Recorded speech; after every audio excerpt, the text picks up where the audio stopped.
The purpose of this space is to create a very safe environment for people to share a moment of their lives.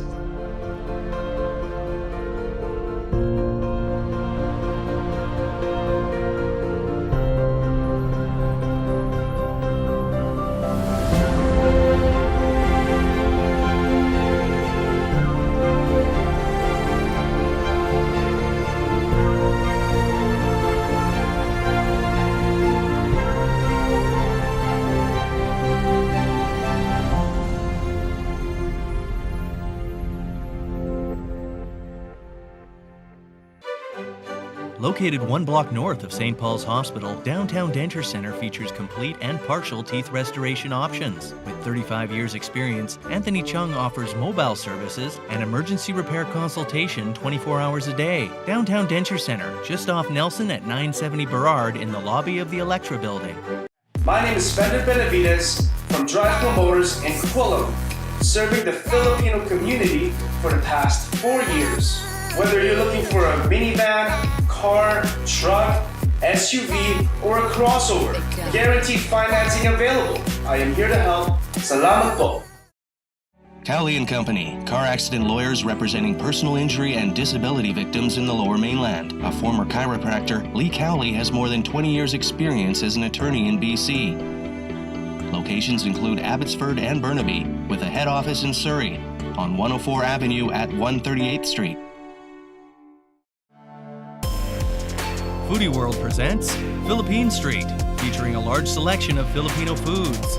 From imported non-perishable products to both packaged seafood and locally caught and very much alive. Foodie World is 75,000 square feet of worldly groceries situated in North Richmond. All the stories that you're going to hear tonight are personal in nature, some of which can encroach on dark topics as addiction, abuse, self-harm, and you may get triggered by them. And if you do, there's a beautiful lounge to the back of XY that you can go down, chill out, get your composure. When you're ready, you can come and join us. Welcome, everyone. My name is Winston Young. I am your host tonight for another episode of Voice Story Live.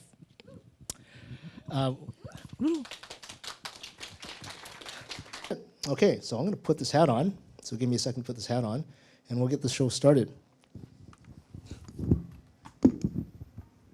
Okay. Yay, now we can get going. A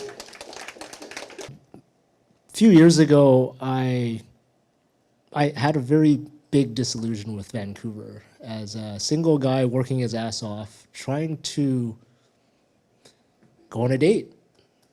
You would walk down the street, say hi to someone, and you get the iciest cold stare that could basically turn the rain into the snow in Toronto. And I go, what did I do? I just said hi. And it happened all over the place. And I'm thinking, is it me? It can't be me. I go, maybe I'm like 5 pounds overweight, but it can't be me that I'm that bad. So I was so disillusioned that I actually left and decided, you know what, I'm just gonna go to another part of the world and see if the rest of the world is like this. So I had no set plans, and I flew to Europe, landed in London, and after I recovered from jet lag, I remember I went out and I said hi. I said hi to the first lady I saw, and she gave me this really weird look, and then I realized I had this hat on. But then she actually stopped and smiled back and said hi and kept going. I'm going, okay. I took the hat off, and we'll try this experiment again. It was much different over there. And then as I went to different countries, I realized that it wasn't, the world's not like this. The world isn't this bitter place that everyone's just in their own little bubble and they don't care about anyone but themselves. But I realized that I was working my ass off up until that point in time for status and fame and money, so I could be somebody in a paper-thin world of people that have no substance. And then I realized, even what was more shocking, was how much time it took me to figure that out. And then I go, wow, maybe I should have done it 10 years earlier. when I had more time and energy. And then really got me thinking as to what I'm doing with this time that I have in my life. What is purposeful, what is not. My favorite decision-making process that I remind myself is I came back from the US one day and I decided to turn right and go visit my sister. And back then, I was still an asshole and a narcissist and, not nearly the wonderful person that I am now. And she goes, you know what, before you go, you have to go read your two nephews a story. I'm like, okay, whatever, how hard could this be, right? And so I gave me the book, I read them the story, put them to bed. And I felt this feeling that I've never felt before. And she said, that's called happiness. I'm like, oh, great. I guess it's been a while since I felt this.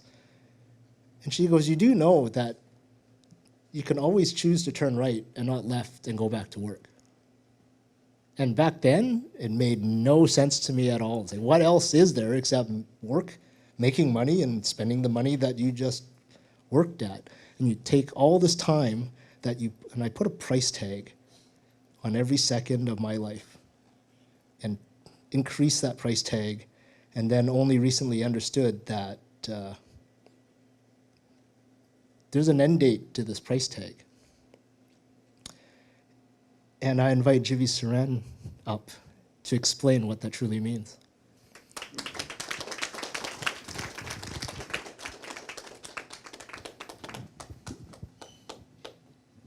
Okay.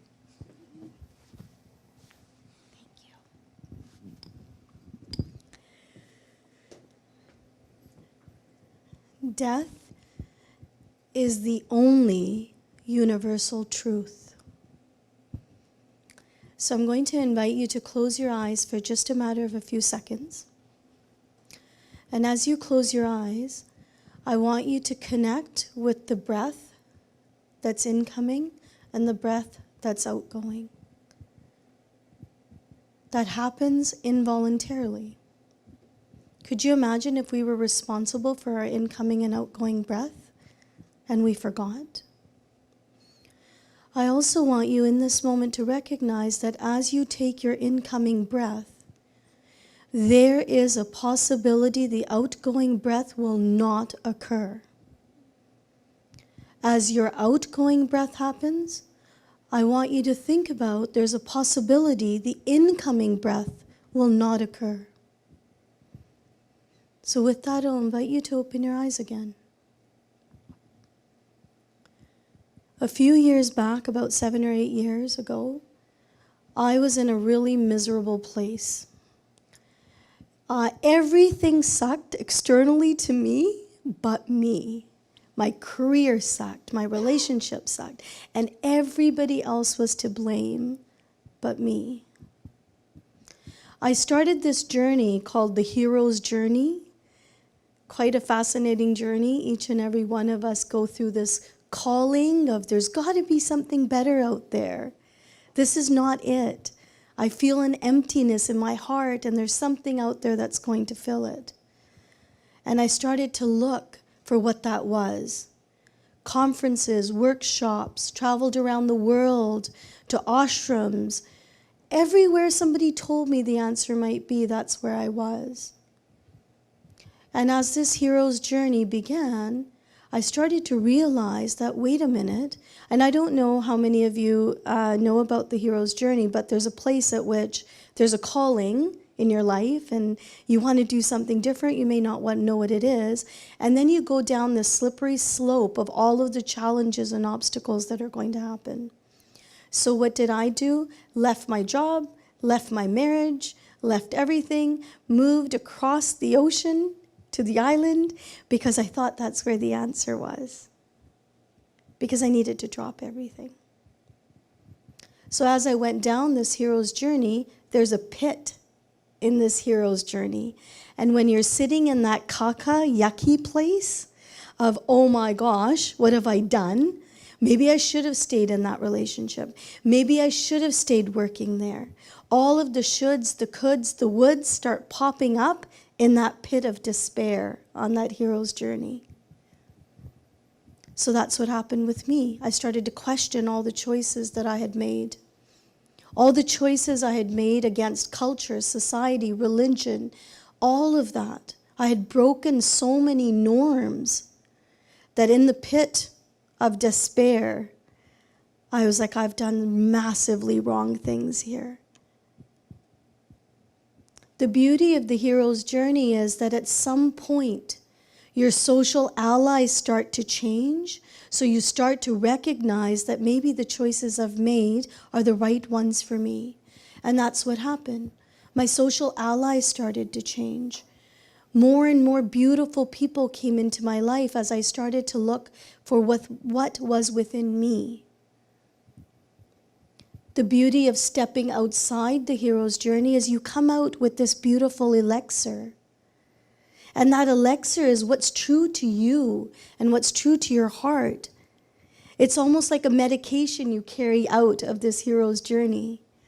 And I could stand here and I could tell you stories and stories about this hero's journey.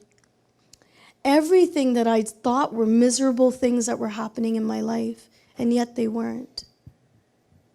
My grandfather was an amazing storyteller. And one of the stories he used to tell when we were little was that each and every individual person is like a vehicle. And your body in this vehicle goes down the road.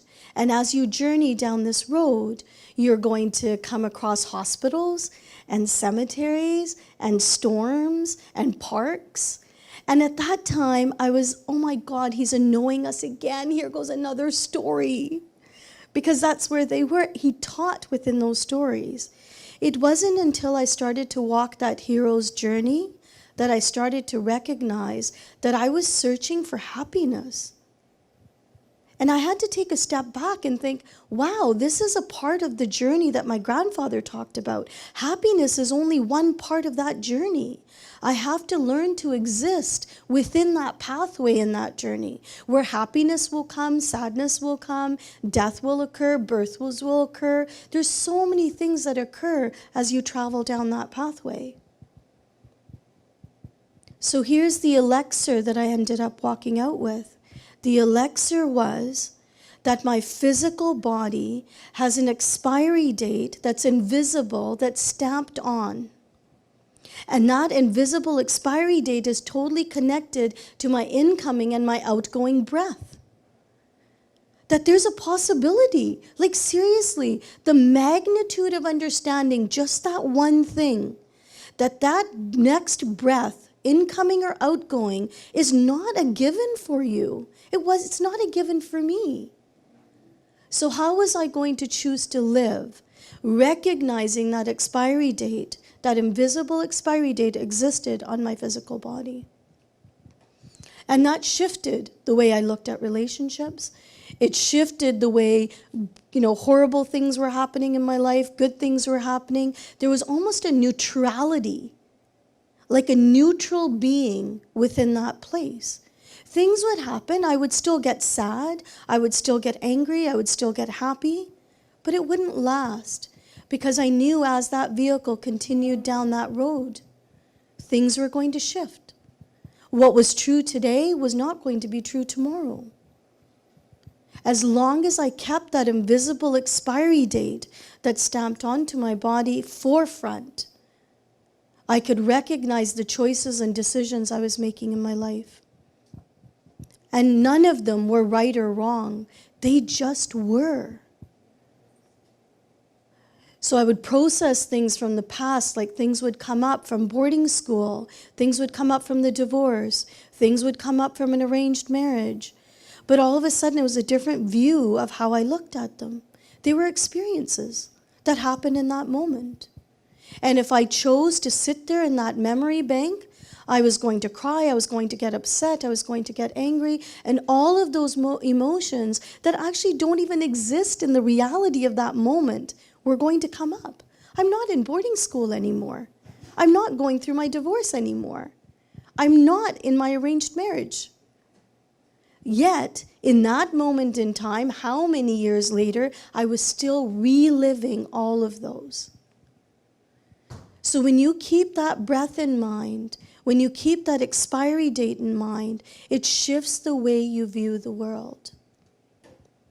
I think as human beings, we're so busy thinking about transcending and ascending and connection to divine, all of them very beautiful things. But I think we're forgetting physical existence. Like, how do we exist as human beings?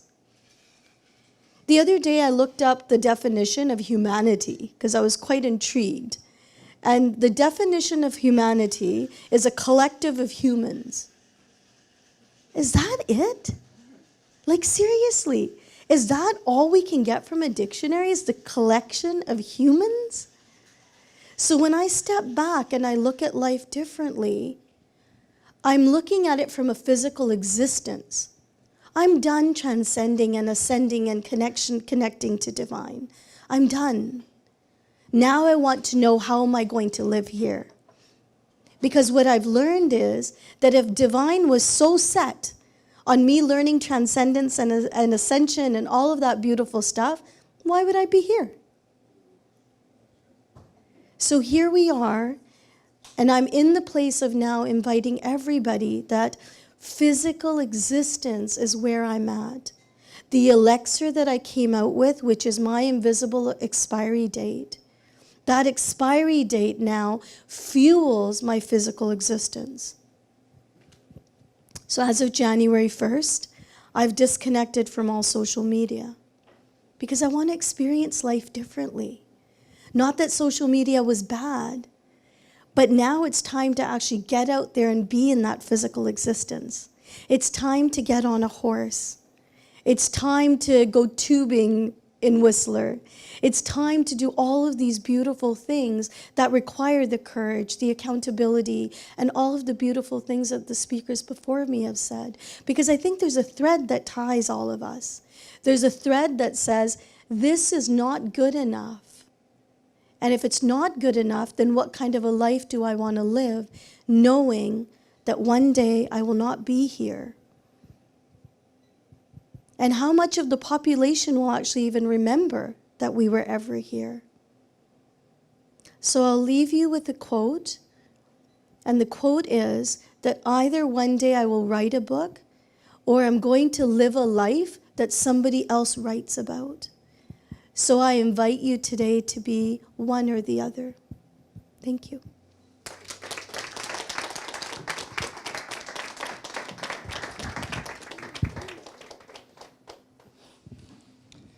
Jivi Saran.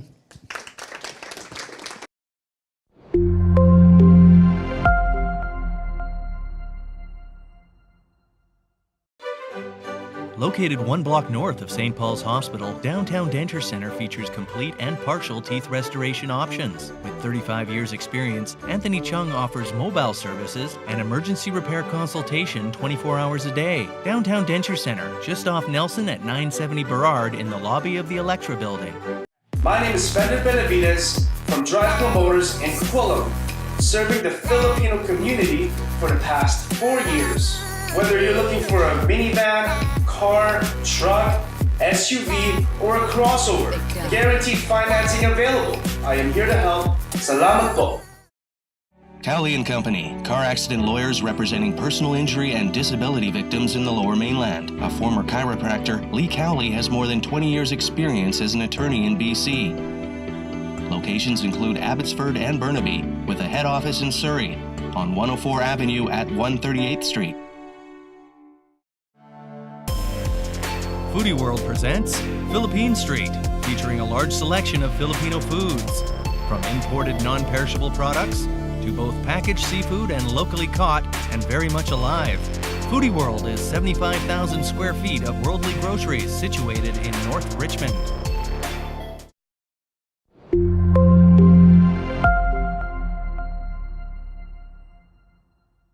All the stories that you're going to hear tonight are personal in nature, some of which can encroach on dark topics as addiction, abuse, self-harm, and you may get triggered by them. And if you do, there's a beautiful lounge to the back of XY that you can go down, chill out, get your composure, and when you're ready, you can come and join us.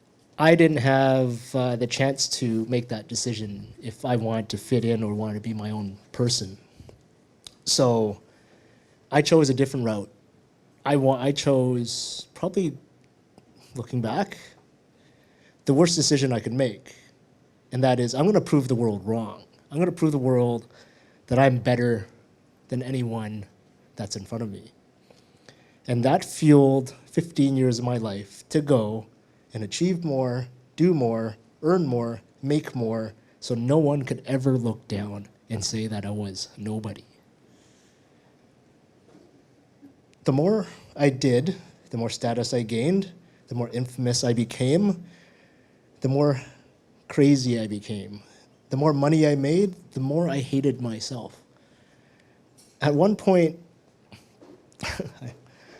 my mom goes, "What are you doing with all of your money?"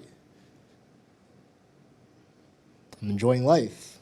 Until I looked at my bank account, I actually had no idea that I could make and spend. Oh, she'll know now because I'm going to tell her because she's in the room. I didn't know I could make and spend $600,000 in 1 year.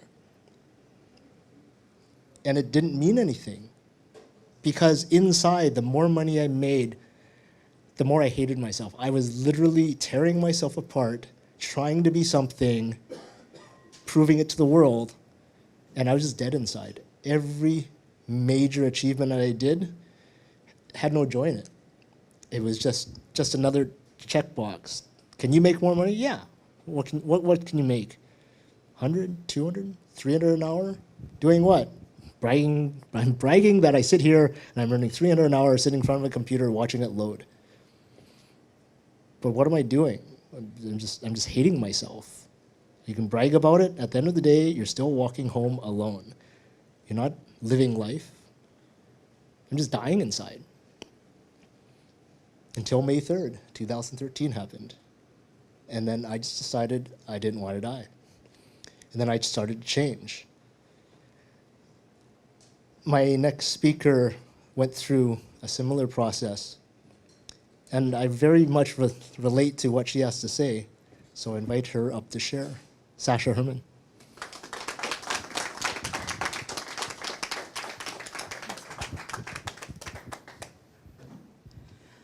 Okay, hi everybody. It's nice to be back up here. I was up here in July, similar theme to a lot of what Winston talked about, talking about something different today. And we touched upon it already, but just a show of hands, how many people saw Oprah's acceptance speech at the Golden Globes? Okay, so she talks a lot, she builds a lot on the Me Too. And I actually watched it with a bit of a mixed reaction, and so a lot of what Allison was saying resonated with me. Because I'm not sure about the movement part about it. It did raise questions, and I think that's the part I relate to, is what does this all mean? But for a lot of people, it really resonated, and I think at the heart of it, I really like where we're trying to go.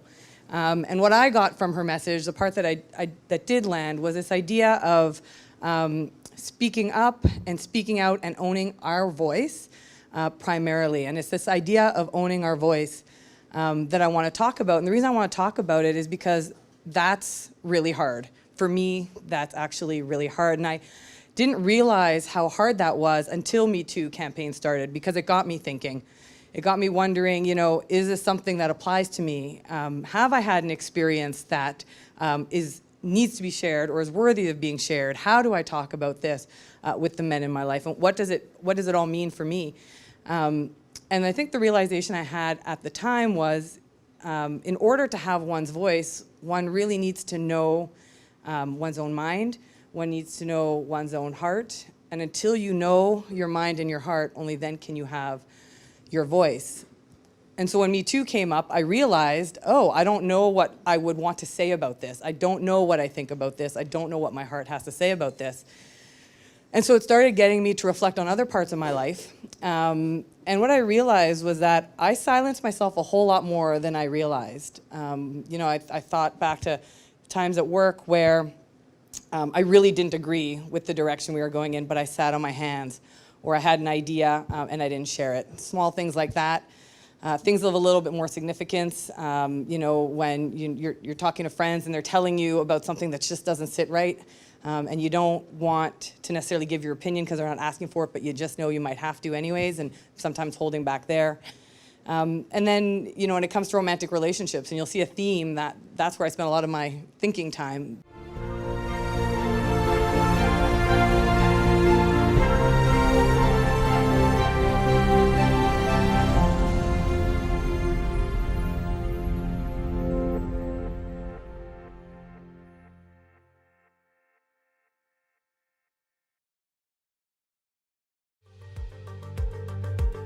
Models are on display at Freeway Mazda.